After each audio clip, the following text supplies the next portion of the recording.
Welcome back, Superstar. I'm here with Katie Gutierrez, my friend, my client, and the owner of Biographical Design, and she's a mentor and coach for other interior designers that want to build and grow their interior design businesses.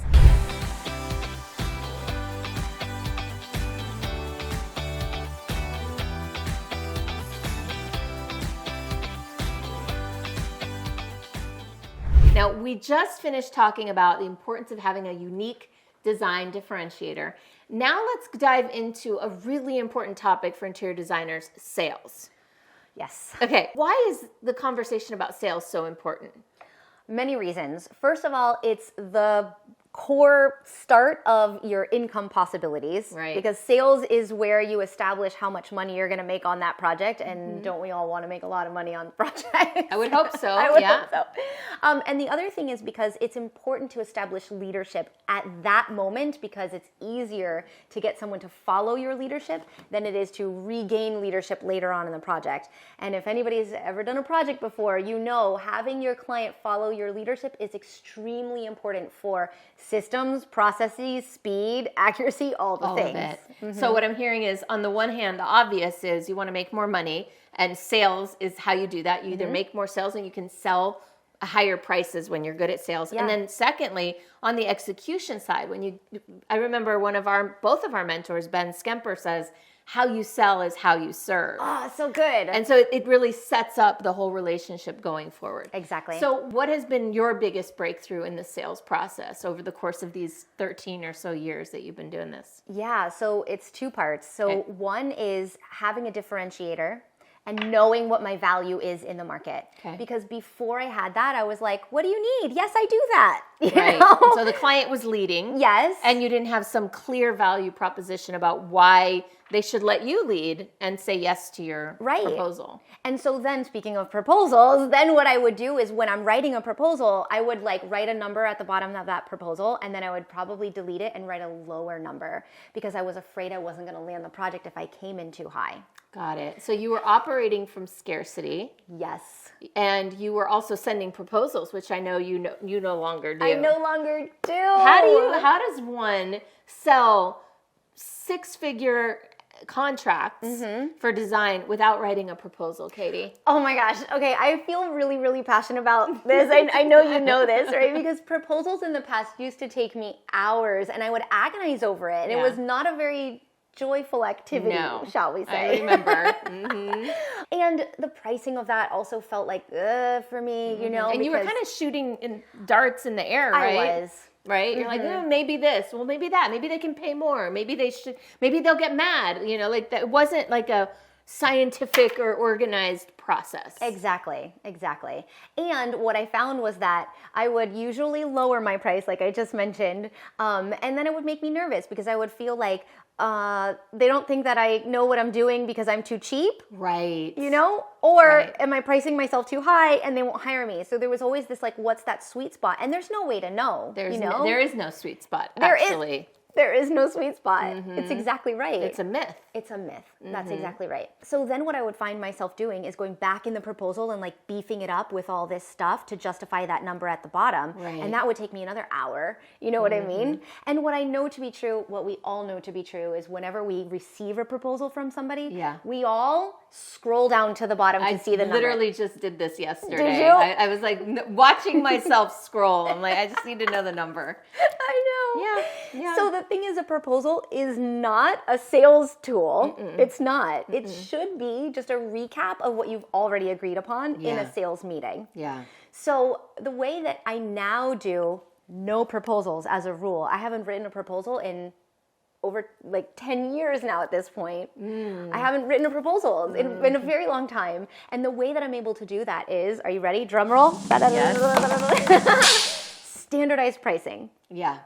So if you have standardized pricing, then you're able to discuss pricing in the sales meeting. Right. So then you don't have to write a proposal later. There's none of this, well, let me figure it out and write you a proposal and get back to you. You're just in the meeting, here's my standardized pricing. Yes. How do you standardize pricing in design? So the way I've done it is by way of a pricing menu. Now everybody knows what a menu is. We've all been to a restaurant, right? Where you literally have names of menu items and a price next to it. Yeah. So that's exactly what I've done. I have done names of rooms I've worked on and a price next to it, so that when I'm in a meeting with somebody, I'm able to say, you said you wanted 1 bedroom, check. You said you wanted 1 kitchen, check. You said you want, so then I turn the menu back and I'm like, here's what you said you wanted. Right, here's the price. Right. People don't argue with pricing like that, but they do argue with proposals Really good point. all the time. Really great point. You've never gone into a menu restaurant and been like, no, excuse me, the miso soup, I will not pay $6. I would like to pay $4, you know? Let me talk to your manager. Nobody does that. No. When I was writing proposals, though, I would say about 40 to 50% of the time I would send them, the client would respond with, can we do it for less? Yeah. And you know what I would usually say? Yes. Sure. Why? Yeah, because I made up the number in the first place, you know? Yeah, and for me, it was like, I don't want to lose the project, so I'll say yes to whatever they want. Scarcity mindset. So we'll talk about that later. Fear, all of that. But now that I have the pricing menu and it's pre-printed before I show up at the meeting, I have only once in like 10 years had somebody say, you know, can we do it for less? And I'm like, I would be out of pricing integrity with the other clients because this is my menu. Like these are my standard pricing. So are you asking me to be out of integrity? And then the person's like, no, oh my God, no, of course. Just had to ask, you know. Just thought I'd try. So how do you make sure, so when you're doing this, just to clarify, you're not saying the kitchen plus everything in it is this price. These are your fees. Exactly. Right? And then the appliances and the cabinets and the paint, that's all on top of that. Exactly. And that, basically, you work with somebody with their budget. But essentially, they're just hiring you for your services. Exactly. Okay. And essentially what they're hiring me for is my differentiator. That's right. That's what they're really wanting to get from and me. what they're hiring you for is actually their vision. Exactly. If you really think about Yes. it, they're hiring you to execute their biographical design, like what they want. Yes, exactly. And so all of my clients are willing to pay more for that than just an average interior designer because they know they're getting a lesser product. Yeah, well, they're getting a better product with you. Right. Okay, Katie, so we've talked about the importance of sales, the value of being really good at sales, having your differentiator for sales, your sales process using a menu. There's one more thing that I want to talk about as it relates to sales, because there's a thing in all of our industries, not just yours, where sales is supposed to be about, in the general culture, making the sale. Like that is the number one priority of a sales conversation, is to get a yes, to get somebody to sign on the dotted line to pay you money. But you don't approach sales that way. Neither do I. Right. How do you approach sales instead? Yeah, so you're absolutely right. And the way I approach sales is that it needs to be the right fit, not only that they can afford to pay the thing, but also that I enjoy this person energetically and they enjoy me energetically. Right. So I have experience in the past when I wasn't intentional about curating who my clients were. I had a project wherein, and I'm going to be super I know this story. Yeah, I know you do, like vulnerable here for a minute. Okay. But I was working on a project once where the client called me and I was like, we've all been there. And I'm like, hey, and she was on the other line yelling, like literally voice raised, like yelling at me, and ultimately said, you know what? You're just stupid, and hung up the phone on me. Oh my God. I was crying. I mean, you can imagine, I was crying and like my stomach was upset and I'm just like, I'm the worst. Something's wrong with me, And really what the truth of that was I'm not actually stupid, right? The truth was that it was a misalignment. It was never a right fit. It was not a right fit. Her goals and aspirations for the project were totally different than my goals and aspirations for the project. And energetically, we weren't the right fit to work together. I'm going to guess she was very like rigid and structured, maybe. Yeah. And not super into being friendly or creative together.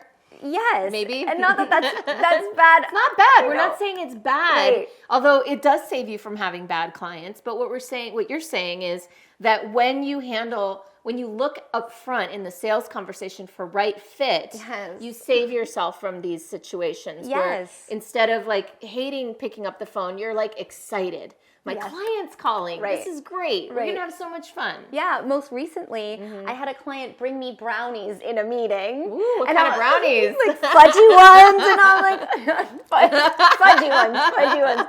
You know, and it's not that she brought me brownies. Like, No, that's yeah. wonderful and beautiful, and I ate probably 30 of them, you know, and it was fun. And the point is that she so much loved me Yeah. that she wanted to celebrate us coming together in a meeting and Yeah. like brought brownies to that, you know. Yeah. It's like, it's a moment of celebration. It's a moment of like honoring the togetherness is the Right. point I'm trying to make, you know. Yeah.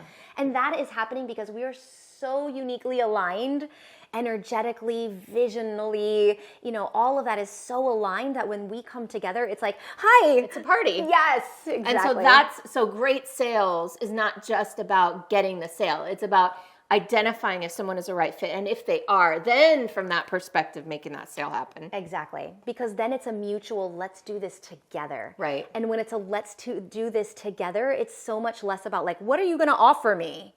It's like, let's journey together and whatever it takes, Right. let's do With it. you as the leader, though. Right. You're leading the sales conversation and you're leading the design process. Yeah, towards this vision that we can only get to with my system. With your system. Your unique differentiator. All right, so if you're getting excited about this, I am, and you want to learn more about how to identify your unique design differentiator, Katie's actually put together a quiz to help you find your differentiator. Yeah. Where can they find that quiz? If you go to biographicaldesign.com, there's a link right at the top of the website that says like quiz to find your differentiator. You won't miss it. All right, cool. Thanks. Thank you.